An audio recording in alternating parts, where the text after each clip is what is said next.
எல்லாருக்கும் வணக்கம். இன்னைக்கு நல்ல ஒரு டேஸ்டான காரசாரமான ரொம்ப ஈஸியாக மீன் குழம்பு எப்படி செய்யுதுன்னு பார்க்கலாமா. இப்போ ஒரு மிக்ஸி ஜாரில் 100 கிராமுக்கு சின்ன வெங்காயம் எடுத்து தோல் எடுத்து வச்சுருக்கேன். இதை சேர்த்துடலாம். இது கூடவே 1.5 டீஸ்பூன் அளவுக்கு மிளகு சேர்த்துடலாம். 1 டீஸ்பூன் ஜீரகம் சேர்த்துடலாம்.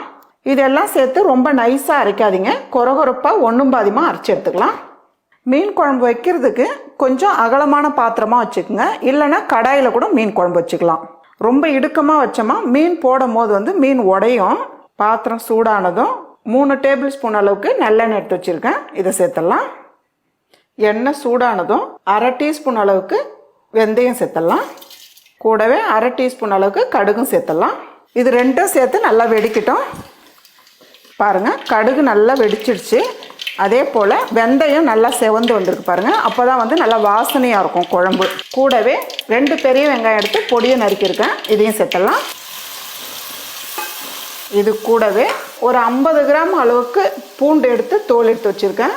சின்ன சின்ன பூண்டாக இருந்தால் அப்படியே சேர்த்துருங்க. பெரிய பூண்டாக இருந்தால் இதை போல் நச்சு வச்சுக்குங்க. பூண்டு சேர்த்திங்கன்னா குழம்பு ரொம்ப நல்லா இருக்கும். உங்களுக்கு ரொம்ப கம்மியாக செய்கிறவங்களா இருந்தால் பூண்டு நீங்கள் குறைச்சிக்கலாம். இது ரெண்டும் சேர்த்து ஃபஸ்ட்டு நல்லா வதக்கிடுங்க.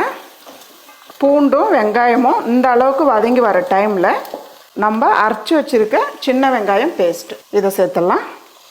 இது கூடவே தேவையான அளவு கறிவேப்பிலை சேர்த்துக்கலாம். இதையும் சேர்த்து ஓரளவுக்கு நல்லா வதக்கிடுங்க. பாருங்கள், சின்ன வெங்காயம் சேர்த்து ஓரளவுக்கு வதங்கிட்டு இது கூடவே 3 மீடியமான தக்காளி எடுத்து பேஸ்ட் பண்ணி வச்சுருக்கேன். இதுவும் ஒன்றும் பாதியமாக தான் அரைச்சி வச்சுருக்கேன். பாருங்கள், ஊற்றும் போதே உங்களுக்கு தெரியும். தக்காளி பேஸ்ட்டு சேர்த்து நல்லா வதக்கிடுங்க. பச்சை வாசனை இல்லாத அளவுக்கு வதக்கிடுங்க. பாருங்கம்மா, வெங்காயம் தக்காளி இந்த அளவுக்கு நல்லா வதங்கி வரணும். நமக்கு பார்க்கும் போதே தெரியும் வெங்காயம் தக்காளி நல்லா வதங்கி இந்த எண்ணெய் நல்லா தனியாக வந்துடும் திரிஞ்சு.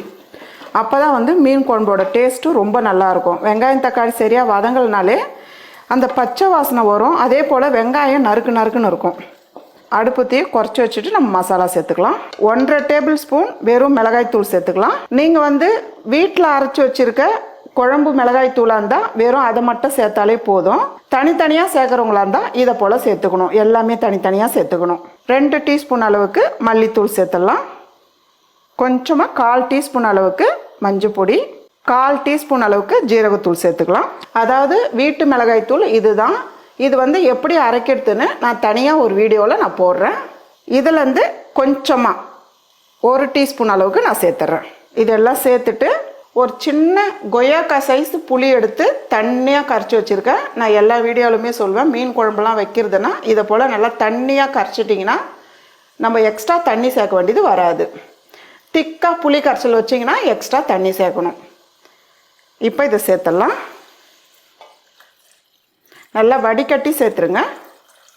கூடவே தேவையான அளவுக்கு உப்பு சேர்த்துடலாம். மிளகாய் தூள் சேர்த்துட்டு ஒரு வதக்கிட்டு தான் புளி கரைச்சல் சேர்க்கணும்னு கிடையாது. நம்ம அப்படியே சேர்த்துட்டு புளி கரைச்சலும் சேர்க்கலாம். புளி கரைச்சல் சேர்த்துட்டு அதுக்கப்புறம் நம்ம மிளகாய் தூள் கூட சேர்த்துக்கலாம். தப்பு கிடையாது, கரெக்டாக இருக்கும். மசாலா புளி கரைச்சல்லாம் சேர்த்து நல்லா கலந்து விட்டுருங்க. காரம் நீங்கள் பார்த்துக்கலாம். உப்பு காரம் உங்களுக்கு எப்படி தேவையோ நீங்கள் அதுக்கேற்ற மாதிரி சேர்த்துக்கலாம். இதுக்கு மேலே தண்ணி சேர்க்காதீங்கம்மா. நான் புளி கரைச்சல் ஏற்கனவே தண்ணியாக தான் கரைச்சி வச்சுருக்கேன். நீங்கள் ரொம்ப திக்காக கரைச்சவங்களா இருந்தால் நீங்கள் எக்ஸ்ட்ரா தண்ணி சேர்த்துக்கலாம். இது கூடவே கொஞ்சமாக கொத்தமல்லி சேர்த்துடலாம். வாசனைக்காக 2 பச்சை மிளகாய். ஒரு 10 நிமிஷத்துக்கு மூடி வச்சோமா குழம்பு நல்லா திக்காயிடும். பாருங்கள், 10 நிமிஷம் விட்டுருக்கேன். பார்க்கலாம், நடுவில் எடுத்து கலந்து விடணும், அப்படியே விட்டுறாதீங்க. பாருங்கள், குழம்பு நல்லா கொதிச்சு வந்திருக்கு. அதே போல் எண்ணெய் தனியாக திரிஞ்சு திக்காக இருக்குது. பாருங்கள், நம்ம சேர்த்துருக்கிறத விட இப்போ நல்லா திக்காயிடுச்சு. பாருங்கள், மீன் சேர்க்கறதுக்கு முன்னாடி நம்ம குழம்ப நல்லா கலந்து விட்டுடணும். இப்போ அடுப்பு தீ ஃபுல்லாக வைக்காதீங்கம்மா, கொஞ்சம் குறைச்சி வச்சுடுங்க. நான் 1 கிலோ கட்லா மீன் வாங்கியிருக்கேன். கட்லா மீன் வாங்கி நல்லா கழுவி சுத்தம் பண்ணி வச்சுருக்கேன். நீங்கள் எந்த மீனாக இருந்தாலும் இந்த மாதிரி குழம்பு வைக்கலாம். கட்லா மீன் தான் கிடையாது, சங்கரா மீன், சீலா மீன், எந்த மீன் வேணாலும் வைக்கலாம். நம்மளுடைய விருப்பம்தான். இப்போ ஒரு மீனாக நம்ம சேர்த்துடலாம். மீன் சேர்த்துட்டு லைட்டாக அப்படி கலந்து விடுங்க, அதிகமாக கலந்து விடாதீங்க. ஒரு 2லேருந்து 3 நிமிஷம் இருந்தாலே போதும். அதிக நேரம் விடாதீங்க, மீன் வந்து தனித்தனியாக கழண்டுரும். ஒரு 5 நிமிஷம்லாம் கொதிக்க விட்டிங்கன்னா, 5 நிமிஷம் 6 நிமிஷத்துக்குலாம் கொதிக்க விட்டிங்கன்னா மீன் வந்து தனியாக கழண்டுடும். ஒரு 2லேருந்து 3 நிமிஷத்துக்கு கொதிக்க விட்டாலே போதும். ஒரு 3 நிமிஷத்துக்கு விட்டுருக்கேன், பார்க்கலாம். இதுக்கு மேலே வந்து கொதிக்கக்கூடாது, மீன் தனியாக கரைஞ்சிடும். இப்போ வந்து நமக்கு வந்து தனித்தனியாக இருக்குது பாருங்கள். மீன் சேர்க்குறதுக்கு முன்னாடி குழம்ப நல்லா கலந்துட்டு அதுக்கப்புறம் மீன் சேர்க்கணும். மீன் சேர்த்ததுக்கப்புறம் நல்லா கலந்து விட்டால் மீன் வந்து உடையும். மேலவே கொஞ்சமாக கொத்தமல்லி. அவ்வளோதாம்மா, நல்ல ஒரு டேஸ்டான ரொம்ப ஈஸியான மீன் குழம்பு ரெடி.